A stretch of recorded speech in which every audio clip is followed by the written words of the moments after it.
네, 오늘부터 창세기 말씀을 다시 나누게 되었습니다.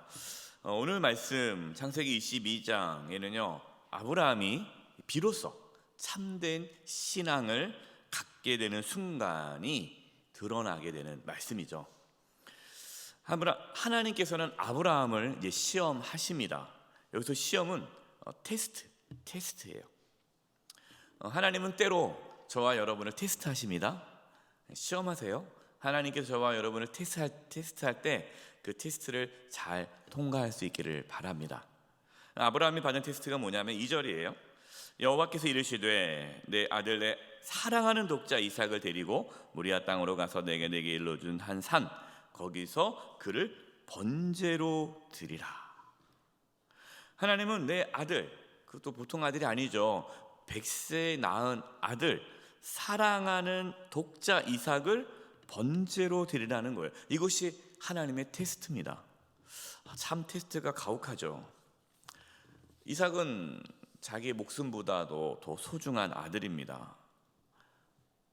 하나님은요 가장 사랑하는 아들을 하나님께 바치라는 거예요. 이렇게 하나님께서 말씀하시면 여러분들은 어떻게 하시겠습니까? 우리는 그러겠죠. 하나님 제정신이십니까? 말도 안 되지 않습니까? 제 상식으로는 이거는 말이 안 됩니다. 이렇게 얘기할 거예요. 근데 아브라함은요 하나님 말씀에 항의하지 않습니다. 자신의 상식과 자신의 기분에 따라 행동하지 않습니다. 그냥 무조건 하나님 말씀에 순종합니다. 3절이에요. 아브라함이 아침에 일찍 일어나 나귀의 안장을 이우고 두 종과 그의 아들 이삭을 데리고 번제에 쓸 나무를 쪼개어 가지고 떠나 하나님이 자기에게 일러 주신 곳으로 갔더니, 아브라함은 며칠 동안 고민하면서 생각하지 않았습니다. 아침 일찍 일어났다라는 거예요. 아침 일찍 일어났다는 게 무슨 말입니까? 즉각적으로 순종했다라는 것이죠. 하나님께서 말씀하신 모리아 땅으로 갑니다. 한번 생각해 볼까요? 이때 아브라함의 마음이 어땠을까요? 우리는 상상할 수 없겠죠. 또 아브라함 도대체 어떻게 정말 말도 안 되는, 있을 수 없는 그 하나님 말씀에 순종할 수 있었을까요? 우리 이 부분을 생각하면서 이제 말씀을 계속해서 보도록 하겠습니다. 아브라함은 종들에게 이제 잠깐 기다려라 하고 이제 아들 이삭과 단둘이 이제 모리아 산으로 올라갑니다. 종들을 데려갔다가는 종들이 또 막을 수 있잖아요. 주인이 미쳤구나 해서 막을 수 있으니까 종들을 내버려 두고 이삭만 가는 거예요. 아들 이삭이 번제 나무를 메었다라고 하죠. 그래서 이제 이삭의 나이를 추정한 건데 한 10대 후반에서 20대 초반이 아닌가 생각이 듭니다. 어린아이는 나무를 맬 수가 없잖아요. 아브라함은 이제 불과 칼을 들고 갑니다. 이때 이삭이 아버지에게 물어보죠. 아버지, 이상한데요, 우리 하나님께 번제하러 올라가는데 하나님께 드릴 번제물 양은 어디 있습니까? 라고 묻죠. 그때 아브라함은 얘기합니다. 하나님께서 친히 준비하셨다 하는 거죠. 그리고 올라갔을 때에 아브라함은 주저없이 제단을 쌓고 나무를 벌려놓고 아들 이삭을 결박하여 제단 위에 올려놓았습니다. 그리고 칼을 높이 들어 이제 아들을 죽이려고 합니다. 그때 하나님께서 급하게 막으셨죠. 12절입니다. 사자가 이르시되 그 아이에게 손을 대지 말라, 그에게 아무 일도 하지 말라. 내가 내 아들 독자까지도 내게 아끼지 아니하였으니 내가 이제야 내가 하나님을 경외하는 줄을 아노라. 자, 여기서 하나님께서 아브라함을 테스트하신 이유가 나오죠. 하나님께서 아브라함을 테스트를 했는데 그 테스트 내용이 뭡니까? 아브라함이 나를 정말 사랑하는가? 누구보다요? 아들 이삭보다. 아들 이삭보다 하나님을 더 사랑하는가? 이것을 테스트하는 겁니다. 하나님은 때로 우리를 테스트하십니다. 그 테스트가 뭐냐면 정말 나를 사랑하는가? 그 누구보다도, 그 무엇보다도 돈을 사랑하는가 나를 사랑하는가, 그걸 테스트하기 위해서 돈을 걷어가시기도 하죠. 근데 돈을 걷어갔는데 하나님 어떻게 나한테 그럴 수 있습니까? 하나님을 원망하고 막 그러면은 얘는 돈을 좋아해서 나를 섬기는구나, 이제 알게 되는 거죠. 네. 사랑하는 사람에게 어떠한 어려움이 생길 때 어떻게 나한테 이럴 수 있습니까? 얘는 나보다 이 사람을 더 사랑하는구나. 하나님은 때로 우리를 테스트를 합니다. 정말 나를 신뢰하는지, 나를 의지하는지, 정말 나를 우선순위에서 나를 첫 번째로 두는지, 이거를 테스트합니다. 그런데 하나님께서 처음부터 이런 테스트를 하지 않아요. 어떤 분들은 하나님께 나한테 이런 테스트 하시면 어떨까 걱정하는데, 걱정할 필요 없습니다. 아브라함 정도 믿음이 돼야 테스트합니다. 아무나 하나님이 테스트를 하지 않아요. 그 단계별로 테스트를 해요. 처음 교회 나왔는데 아들을 바치라, 이러면은 교회 안 나올 거 아니겠어요. 그러니까 우리 각자의 상황에 따라서, 믿음에 따라서 점점 하나님께서 우리를 테스트를 합니다. 그 테스트가 통과되면 더 깊은 신앙의 길로 들어서게 되는 거죠. 그럼 물어보겠습니다.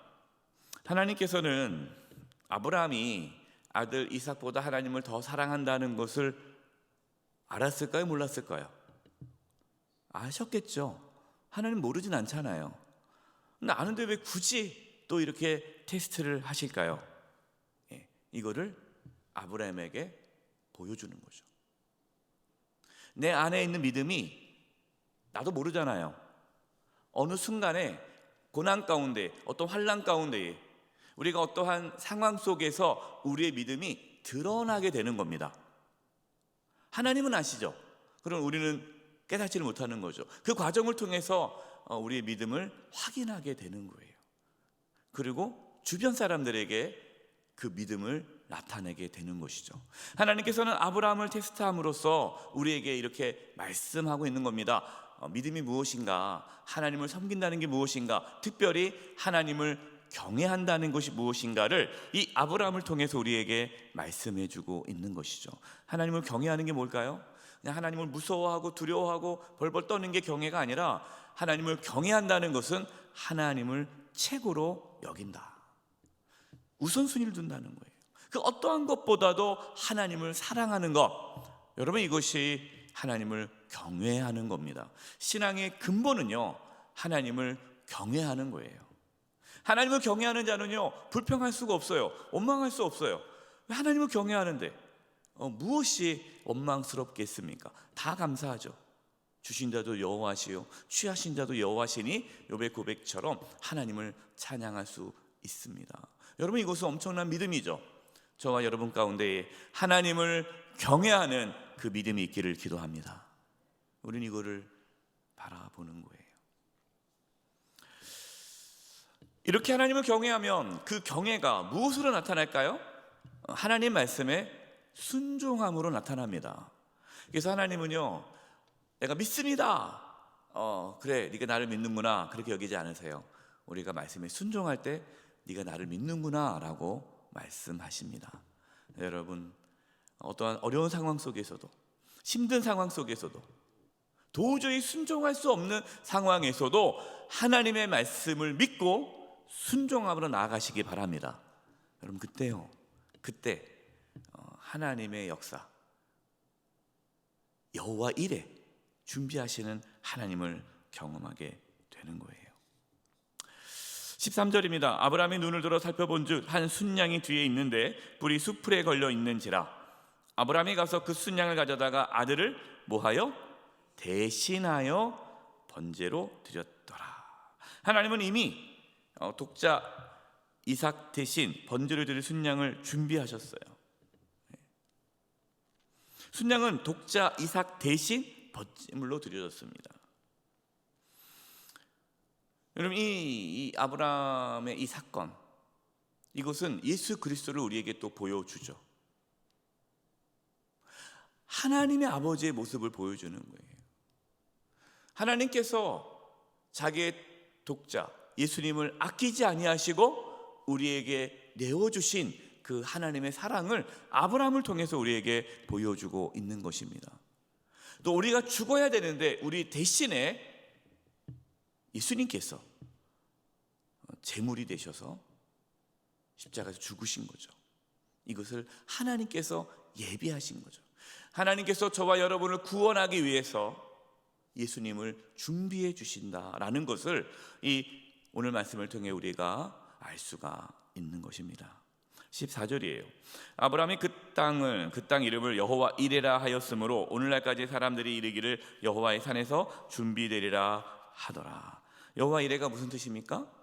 여호와께서 준비하신. 앞서서 제가 이런 질문을 드렸어요. 아브라함이 어떻게 네 아들 이삭을 바치라 라는 그 말씀에 순종하여 독자 이삭을 번제로 드릴 수 있었느냐라고 질문했죠. 어떻게 아브라함은 그럴 수 있었을까요? 아브라함에게 어떤 믿음이 있었습니까? 여호와 이레. 하나님께서 준비하셨다. 그 믿음이 있었기 때문에 순종할 수 있었습니다. 내 아들 죽이면서 내가 하나님 더 사랑한다는 걸 보여야지. 그 차원이 아니에요. 물론 하나님보다 내가 아들보다 하나님을 더 사랑한다는 그 마음이 있기 때문에 순종했지만 그 넘어서 하나님의 준비하심을 믿었다는 거예요. 왜냐하면 히브리서 11장 18절 19절에 이런 말씀이 있습니다. 그에게 이미 말씀하시기를 내 자손이라 칭할 자는 이삭으로 말미암아 하셨으니 그가 아브라함이 하나님이 능히 이삭을 죽은 자 가운데 다시 살리실 줄을 생각하는지라 비유컨대 그를 죽은 자 가운데서 도로 받은 것이니라. 하나님께서 아브라함에게 말씀하셨어요. 이 이삭을 통해서 네 자손이 하늘의 별과 같이 되겠다 약속하셨잖아요. 그 약속을 믿은 거예요. 그러면 그 약속을 믿었다는 건 뭡니까? 지금 하나님께서 이삭을 바치라고 한다면 바쳤어요. 그러면은 죽은 이삭을 하나님께 다시 살리실 것도 믿은 거죠. 왜요? 이미 이 이삭은 자기가 죽은 몸에서 죽은 아이를 낳을 수 없는 몸이잖아요. 그럼 어떻게 보면 이삭이 태어났다는 것은요, 생명이 없는 곳에서 생명이 나타난 거잖아요. 그 믿음이 있기 때문에 이삭이 죽어도 하나님께서 이삭을 살릴 거라는 믿음이 있었다는 거죠. 여호와 이레, 하나님의 준비하심. 사랑하는 성도 여러분, 우리에게 이 믿음이 있기를 바랍니다. 여호와 이레, 하나님은 선하세요. 하나님은 우리에게 좋은 것을 주시기로 작정하고 계십니다. 여러분 그것을 믿고 가는 거예요. 우리에게 필요한 것은 절대적인 하나님에 대한 신뢰입니다. 하나님은 아브라함에게 그 믿음을 요구하셨죠. 그걸 테스트한 겁니다. 아브라함은 그 테스트를 통과했습니다. 그래서 하나님께서 됐다, 이제 내 믿음대로 될지어다. 이것이 16절 17절이에요. 이르시되 여호와께서 이르시기를 내가 나를 가르쳐 맹세하노니 내가 이같이 행하여, 이같이가 뭐예요? 하나님을 경외함으로 또 하나님을 믿음으로 내 아들 내 독자도 아끼지 아니하였은즉 내가 내게 큰 복을 주고 내 씨가 크게 번성하여 하늘의 별과 같고 바닷가의 모래와 같게 하리니 내 씨가 그 대적의 성문을 차지하리라. 하나님은요, 우리의 삶에 여러 테스트를 하십니다. 여러분 그 테스트를 잘 통과할 수 있기를 바랍니다. 근데 참 안타까운 것은 어떤 분들은 그 테스트를 통과를 못해요. 그래서 원망하고 불평하고 짜증내고 또 포기하고 돌아서고. 근데 그래서 정말 그 삶 가운데에 하나님의 그 여호와 이레, 하나님의 역사, 하나님의 권능, 하나님이 나를 통해서 이루고자 하는 그 놀라운 하나님의 구원의 계획과 일들이 이루어지지 못하는 경우가 많습니다.